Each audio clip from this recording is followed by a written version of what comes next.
Hey everybody, Dustin DePirac here, columnist Ryan Karchi. We switched up the venue a tad. The light seems better. The lighting does seem better. We were forced out of our usual spot where we usually would sit where Gus sat, and I think that's the reason to keep the venue. But Exactly. TV kids pushed us out, but this might be a good move. Yeah. Anyway, you don't care about that one bit. Indiana 84, Illinois 71. This was a pretty big one, I think. I mean, just Yes. the way that they won this game. This is probably what I kind of wrote in my gamer was this is probably the most you've seen sort of killer instinct from this team, I think. I mean, in terms of games, they were up on somebody who There's an argument to was be made even about with them. Purdue being Yeah, but they were, that was a 2-point game for a stretch. True. And they kind of had one, and they did kind of put it away, but they allowed Purdue to make it interesting and make it scary. This is the first game against really an even team that they were able to really put it away against. I mean, they were beyond Iowa talent-wise. I mean, this Illinois definitely. team's got some players, and they were able to just really just take it to them. Physically, just kind of out-muscled them in this game. Drew, went to the foul line 42 times, made 35 free throws, which ties the season high.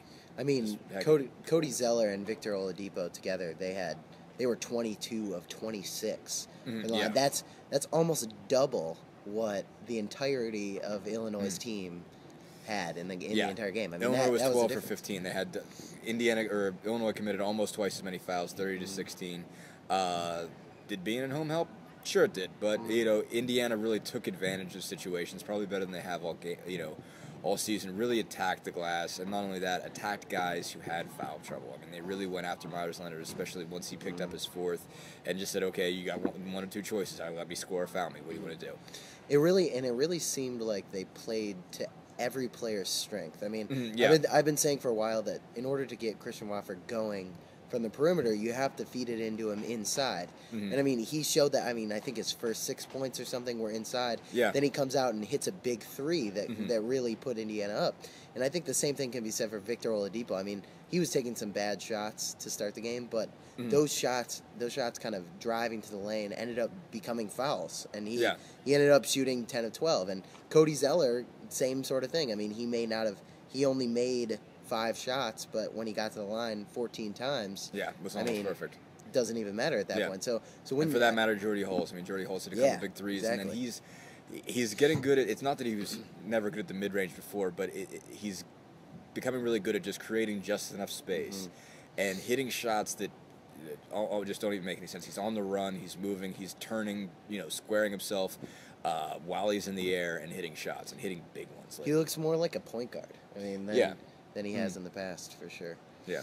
I think everybody wants to hear about Cody Zeller, basically. The Cody Zeller Myers Leonard, matchup was one that was built up all week, and it didn't disappoint at all. And I think, as we were saying just during the chat and during everything else, we saw a side of Cody Zeller. I think that we haven't seen before. It's not that he's never been aggressive before, but he wanted to beat somebody up today. Yes, he wouldn't talk about it after the game. He's a modest guy. He has a calm demeanor that I think is kind of part of his power. I mean, he doesn't get emotional about things, but yet he still beats you, and that can get into guys' head. And I think that happened with Myers Leonard. But you could see subtle signs that he was pissed off in this game. Yeah, and that's the best way to put it. Let's just go right at it. I mean, there was one dunk he just landed on top of Sam Maniscalco, just strong, looked like a strong post player. I mean, there was one time he went up for a hoop and just came up and slammed Myers Leonard in the jaw. I mean, that was the play. I think that it kind of turned it for me. That's what I kind of felt absolutely. like. He came down and Leonard went out. And he hit him in the there, jaw or the nose. And one other, Myers Leonard was in the bent face. over for several seconds, just like this. I mean, just it looked like something had to be bleeding. Kind of beside himself. And Cody kind of turned around like, I don't even care. Whatever, man. Suck it up, deal. And he I don't know when it happened. I don't know when he just kind of the light went off. I don't want to say the light went off for him, but I mean kind of a switch went off where he just decided he was going to be ruthless. And I don't think you've seen that streak in him until today. I mean, at the end of the first half, it looked like Myers Leonard was winning the matchup. I mean, by a long shot. He had 15 points. Cody Zeller had 8. Myers Leonard only had 1 foul, but that changed completely in the second half. Leonard's last points were at the 18-minute, 22-second mark, and he had more fouls than points in the second half. He had 4 fouls, and he was just frustrated. I mean, he was I saw him walking off and kind of looking at Bruce Weber after one of the fouls, and I kind of read his lips, and he was like, "I can't move, coach." I mean, that's what he said, and he couldn't. I mean, Cody Zeller made life difficult for him in the second half. And it was weird because Leonard seemed I thought to clearly have control of the matchup in the first half. I mean, that was probably as, I don't want to say immature, but as just young and inexperienced as I've seen Zeller look. I mean, there were a couple occasions where he just sort of reached for the ball, just put himself in a bad situation. I think Christian Watford had to come up and block a shot, and he ended up getting called for a foul on one just because Watford was just reaching, he was lunging, he was just getting out of position. He just didn't seem to know what he was doing or what he wanted to do. And there was just kind of a certain point in the second half where he seemed like he knew exactly what he wanted to do, and he put Leonard just so far back on his heels that, it went from Leonard looked like he was in Zeller's head to the total opposite way around in the second half. And that's a little bit of that little brother mentality, I think, when you have two brothers who are Indiana State Mr. Basketballs, who I'm sure, I mean, knowing how little, I've never had a little brother myself, but I do. Dustin does. You can talk. Yeah, exactly. It's kind of an unwritten thing. You just beat each other up, and pretty much.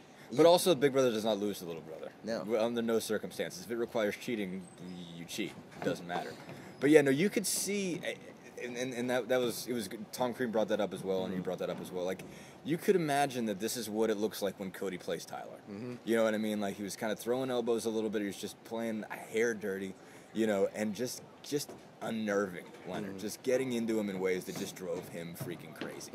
And I asked him after the game, did you think he was in his head? And Cody just had this big smile on his face, and he wouldn't say, he had foul trouble, but he kept smiling afterwards, and I think that was his way of saying, yeah, you betcha I was. He couldn't say, flat out and, put that in a tape recorder someplace, basically, but I think he knew.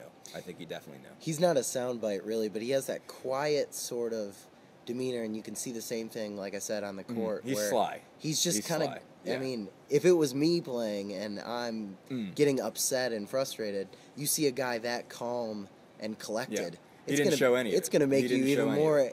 It's going to make you even more upset. And I think, to a point, that's kind of what happened with Leonard. He knew Leonard would get more animated than he would. Zeller knew he had that element to him, that he could sort of, keep his cool better than Leonard did. And I think once he kind of had control of that matchup, he sort of knew he had him in checkmate at that point in time. And without Leonard, I mean, Illinois kind of just fell apart down the stretch. I mean, Brandon Paul, who has been their leading scorer. Oladipo did a nice job on that. Oladipo did a great job. He shot only 4 of 11. I mean, their best player besides Myers Leonard in the first half was DJ Richardson. They were lucky that Richardson half didn't burn them, because Richardson, they kept going around screens, behind screens against him, and he just kept knocking down. He was getting lost. I mean, he got lucky that they got lucky that he missed a couple. He had a wide open one that no one was anywhere near him. Yeah. And he just bricked it, just flat out bricked it. But kind of spinning this one forward, basically, to me, this is a really big one. I mean, in terms of what this means for these guys going forward,